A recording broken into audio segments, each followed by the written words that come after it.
Shoulder pain and loss of overhead mobility are among the most frustrating and limiting challenges seniors face after the age of 60.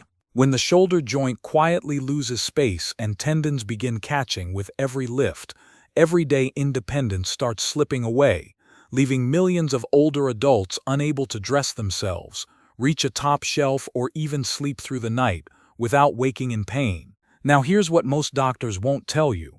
A 2021 study from Keio University's Department of Orthopedic Medicine revealed that seniors with untreated shoulder impingement don't just experience worsening pain, they lose up to 40% of their overhead mobility within 2 years, and nearly 60% develop compensatory injuries in the opposite shoulder or neck, trying to avoid the pain. The root cause isn't arthritis or age itself. It's mechanical crowding caused by forward posture and rotator cuff weakness that traps tendons between bones with every movement, a pattern that worsens silently until surgery feels like the only option left. But what if you could reverse that crowding in your own home? In this episode, Japan's oldest doctor will walk you through 5 precise exercises designed to open space in the shoulder, reposition the joint, and restore pain-free overhead movement. And if you stay with us until the end, we have a surprise for you that will give you lifelong shoulder relief. Welcome back to the Senior Health Podcast, where ancient wisdom meets modern science to help you stay strong, capable, and pain-free. Today, we're uncovering why shoulder impingement becomes inevitable for most seniors after 60, how postural collapse and muscle imbalance silently destroy shoulder function, and most importantly, the only 5 exercises you need to never have shoulder pain again. And to guide us through is Japan's oldest physician. Doctor, please tell us why this episode matters so much. Thank you, John. This is one of the most critical episodes we have recorded because the shoulder determines whether a senior remains independent or begins depending on others for basic tasks. When the rotator cuff weakens and posture collapses forward, the shoulder loses its protective space. Pain becomes constant. Reaching becomes risky. And eventually, many seniors stop trying altogether, which is when true loss of independence begins. That's exactly what I see in my practice. Patients who've quietly stopped doing things they love because the pain isn't worth it anymore. So before we begin, please comment 1, if reaching overhead causes sharp or catching pain, or 2, if your shoulders ache even when you're not moving them. This will give us a clear starting point. Now, doctor, before we dive into the first exercise, tell us what is really happening inside the shoulder that makes pain appear so suddenly and persistently after 60. This is something every senior needs to understand before we begin. Inside your shoulder, you have the head of your upper arm bone, the humerus, that must sit perfectly centered in a shallow socket on your shoulder blade. When everything is working properly, there is space above this ball for tendons to glide freely. But when posture shifts forward or the rotator cuff weakens, the ball migrates upward slightly. Suddenly, there is crowding. The tendons get pinched between the ball and the roof of your shoulder blade with every overhead movement. This is what we call impingement. So the pain isn't from worn-out joints. It's from tendons getting trapped in a space that's become too small. Exactly. And this happens primarily for 2 reasons. The first is posture. When the shoulders round forward, from years of sitting, reading, or simply life, the shoulder blade tilts in a way that reduces space at the front of the shoulder. The second is rotator cuff weakness. The rotator cuff is a group of 4 small muscles that hold the ball centered in the socket. When these muscles weaken with age, the ball drifts upward, creating even more crowding and pinching. That explains why so many seniors tell me the pain seems to come from nowhere. They haven't injured themselves, yet suddenly reaching overhead is excruciating. Yes. And I want everyone to try 2 simple tests right now that will demonstrate exactly what's happening. All right, everyone, get ready. We are going to test something ourselves first. What should we do, doctor? For the first test, stand or sit with your shoulders rounded forward. Let your posture collapse like you've been sitting at a desk all day.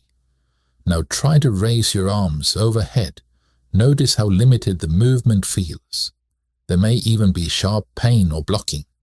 I'm doing it now, and I can barely get my arms past shoulder height. Right. Now straighten up. Pull your shoulders back. Lift your chest. Stand tall. Try raising your arms overhead again.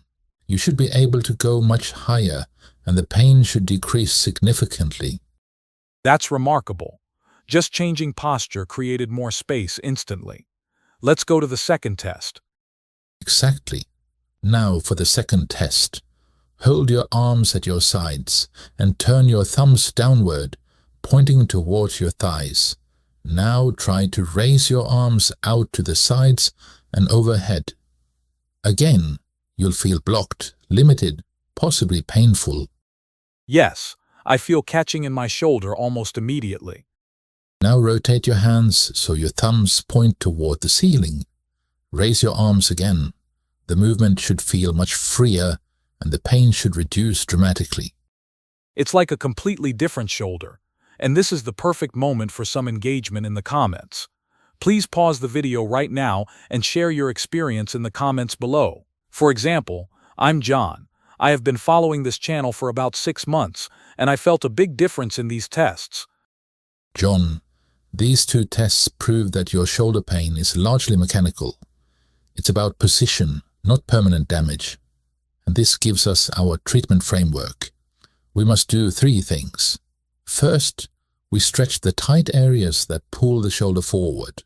The chest, the front of the shoulders, the internal rotators. Then we strengthen the postural muscles between the shoulder blades that keep them in proper position. And third, we strengthen the rotator cuff to hold the ball centered in the socket. That is exactly what these 5 exercises accomplish. So we're not just treating symptoms, we're correcting the root cause. Precisely. And once you understand that, the exercises make complete sense. Let's begin with the first one, which addresses the tightness that's pulling your shoulders forward in the first place. All right, let's get into it. Everyone stay with us. The first thing we must do is stretch the areas that have become chronically tight.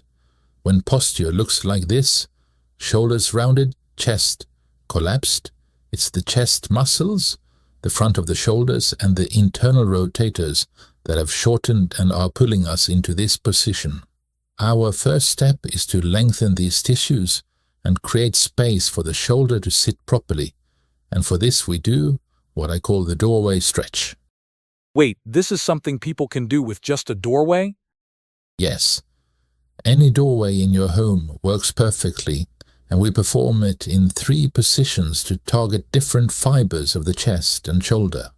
For the first position, stand in the doorway and place your hands on either side of the frame at about hip level. Keep excellent posture, chest lifted, chin up and shoulders back. Now step forward through the doorway until you feel a comfortable stretch across the entire front of your chest and the front of your shoulders. Hold this for 20 to 30 seconds. And breathing normally throughout? Yes. Always breathe. Never hold your breath during stretches. Now for the second position, bring your hands up to shoulder level on the door frame. Same excellent posture. Step through again until you feel the stretch, but now you'll notice it hits a slightly different area of the chest, more toward the middle fibers. Hold this for 20 seconds. So we're targeting the same muscles but from different angles. Exactly. And the third position is the most important for shoulder impingement specifically. This time place your entire forearm against the door frame, from elbow to hand, with your elbow at about shoulder height. Now step forward, but also rotate your chest slightly downward toward the floor. You're trying to stretch your shoulder back into external rotation. You'll feel this deeper in the front of the shoulder itself, not just the chest. That sounds like it really opens up the joint. It does. And here's what the research confirms. A A 2019 study published in the Journal of Shoulder and Elbow Surgery found that seniors who performed doorway stretches targeting the chest and anterior shoulder 3 times daily for 4 weeks increased subacromial space by an average of 18%. That's the space where tendons get pinched. More space means less impingement, less pain, and more freedom of movement. So this isn't just a feel-good stretch, it's actually creating measurable room in the joint. Precisely. If your doorway is too wide to stretch both arms simultaneously, you can do one arm at a time. Place one forearm against the side of the frame and lean into it, rotating your chest slightly down. 20 seconds each side. I recommend repeating this entire sequence, all 3 positions, at least 2 to 3 times throughout the day. Morning, afternoon, and evening if possible. That's manageable. A few minutes total spread across the day. Yes. And once we've opened up this space, we need to strengthen the muscles that will keep the shoulder blade in this new, better position. That's where the next 2 exercises come in. Let's hear them. What do we do next? Now that we've stretched the front of the body, we must strengthen the back. Specifically, we need to strengthen the muscles that hold your shoulder blades in proper position, the lower trapezius and the middle trapezius. These muscles live between your shoulder blades and are responsible for keeping them flat against your back and preventing that forward collapse. And when these muscles are weak, the shoulder blade tips forward and creates impingement? Exactly. So the next exercise is what we call prone A's and targets the lower trapezius. You'll need to lie face down on a mat, a carpet, or even your bed. Let your arms rest at your sides, slightly away from your body. The first step is to lift your chest off the ground, not dramatically, just enough to feel the muscles between your shoulder blades engage. So we're activating through the back before we even move the arms. Yes. Now, from this position, with your chest slightly lifted, raise your hands toward the ceiling while simultaneously pushing them down toward your feet. You're extending at the shoulder and reaching toward your toes at the same time. You should feel those lower trapezius muscles, the ones below your shoulder blades, working intensely. And how long do we hold each repetition? Hold for 3 to 5 seconds at the top, then lower back down with control. Repeat this 10 times. If 10 feels comfortable, work up to 2 or 3 sets of 10. This is an exercise you can do daily. Got it. And then the second exercise is for the middle trap. Yes, and this one is sometimes called the W because of the shape your arms make. Same starting position, lying face down, but now your arms are out to the sides at about shoulder level, elbows bent at 90 degrees. Again, lift your chest slightly to engage the back muscles. Now pull your elbows down and back. Imagine tucking them into your back pockets while squeezing your shoulder blades together. Then lift your hands toward the ceiling. So the elbows come down and in, and the shoulder blades pinch together, if I understand this correctly. Exactly.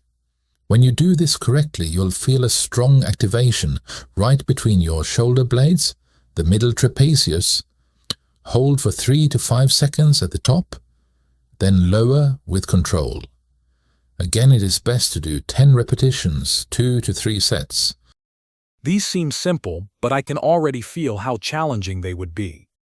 They are deceptively effective, and they matter so much. When these postural muscles are strong, they physically hold the shoulder blade in proper position. The forward tilt that causes impingement is corrected. Space returns beneath the roof of the shoulder, and the tendons can glide freely again. I believe that straight away. So we've stretched the front and strengthened the back. What comes next? Now we address the rotator cuff directly. Because even with perfect posture, If the rotator cuff isn't strong enough to hold the ball centered in the socket, impingement will return. The next exercise is one of my favorites for this. All right, everyone pay attention. This next one is critical. For this exercise, John, you'll need a small weight, a light dumbbell, a water bottle, or even a can of soup. You'll also need a small rolled-up towel. The weight should be light, especially at first. If your rotator cuff is very weak, you can start with no weight at all. The towel goes between your elbow and your side. Why the towel? The towel keeps your elbow in the correct position throughout the movement. It prevents you from squeezing your elbow against your ribs, which would change the exercise entirely. Now, lie down on your unaffected side. The painful shoulder should be facing up toward the ceiling. So if my right shoulder hurts, I lie on my left side, right? Correct. Hold the small weight in your top hand. Tuck the towel between your elbow and your side. Keep your elbow bent at 90 degrees. This is your starting position, with your forearm across your stomach. Got it. Let's look at the movement now. All right. Using only the muscles in the back of your shoulder, your rotator cuff, slowly rotate your hand upward toward the ceiling. Keep the elbow glued to the towel and bent at 90 degrees. The only movement is the rotation at the shoulder. Try to raise the hand as high as you can comfortably go. Hold for 1 to 2 seconds at the top. Then lower slowly back to the starting position. And people should feel this right in the back of the shoulder? Exactly. The external rotators of the rotator cuff, muscles like the infraspinatus and teres minor, are doing all the work. These are the muscles that hold the ball of the arm bone down and centered in the socket. When they're weak, the ball migrates upward and causes impingement. When they're strong, the ball stays where it belongs. Okay, how many repetitions? 10 to 12 repetitions on the affected side. Then repeat for 3 sets. The key is slow, controlled movement, especially on the way down. No momentum, no swinging. Pure rotator cuff activation. I bet this exercise can bring major changes. It absolutely does. A 2020 study published in Clinical Rehabilitation examined adults over 60 with diagnosed shoulder impingement. Those who performed external rotation, strengthening exercises 3 times weekly for 8 weeks reported a 55% reduction in pain and a significant improvement in overhead function. The researchers concluded that rotator cuff strengthening directly addresses the mechanical cause of impingement by centering the humeral head in the glenoid fossa. So this isn't just symptom management. It's correcting the underlying dysfunction. Exactly. And now we move to the final exercise, which combines everything we've learned into one functional movement. This is my favorite for seniors because it mimics real-world shoulder use while training the rotator cuff in a very practical way. I'm ready. Let's hear it. Stay with us, everyone. Just one more exercise to go, and then we have the surprise for you. The final exercise is called the sword raise. You'll need a resistance band for this. If you don't have one, I highly recommend investing in a light one. They're inexpensive and incredibly useful for shoulder health. And if someone doesn't have a band yet? You can start with no resistance at all, just practicing the movement pattern. But eventually, light resistance makes this exercise much more effective. Now, here's the concept. Imagine you have a sword in a sheath at your hip. Your thumb is pointing down into the pocket. The movement is drawing the sword out and raising it triumphantly up and across your body. So we're combining rotation and elevation. Exactly. This is what makes sword raises so powerful. You're training external rotation and shoulder elevation simultaneously, the exact combination needed for healthy, pain-free overhead movement. You do this by anchoring your resistance band low under your foot or attached to something stable near the floor. Start with your hand near the opposite hip, thumb pointing downward. Like reaching across to grab the sword at your hip. Yes, now pull the band up and across, your body in a diagonal line. As you lift, rotate your thumb toward the ceiling. You should finish with your arm elevated and externally rotated, thumb pointing behind you, arm at about eye level or slightly higher. And we hold at the top? Yes, hold for 1 to 2 seconds. Then lower slowly and with control back to the starting position. The slow lowering is just as important as the lifting. 10 repetitions on each side. Repeat for 3 sets. What if someone feels pain at the very top of the movement? This is common, especially early on. If the top position is painful, simply reduce your range. Finish at eye level instead of going overhead. As your rotator cuff strengthens and space returns to the shoulder, you'll gradually be able to reach higher without pain. Why is this exercise so functional compared to the others? Because it combines all 3 components of healthy shoulder movement, rotation, abduction, and elevation, in one smooth pattern. Real life doesn't isolate movements. When you reach into a cabinet, you're rotating and elevating at the same time. This exercise trains the shoulder to do exactly that while keeping the rotator cuff engaged and protective. This really does tie everything together. Stretching the front, strengthening the back, reinforcing the rotator cuff, and then training a functional movement. Yes. And together these 5 exercises address every mechanical cause of shoulder impingement. They create space, correct posture, and build the strength needed to keep the shoulder healthy for years to come. Doctor, this has been incredibly practical. I know so many people are going to feel relief just from understanding what's actually causing their pain and having a clear path to fix it. To everyone listening, please like the video and subscribe to the channel. And make sure to watch this next episode. Oh, this is a good one. People should see People should this. definitely watch. See you there.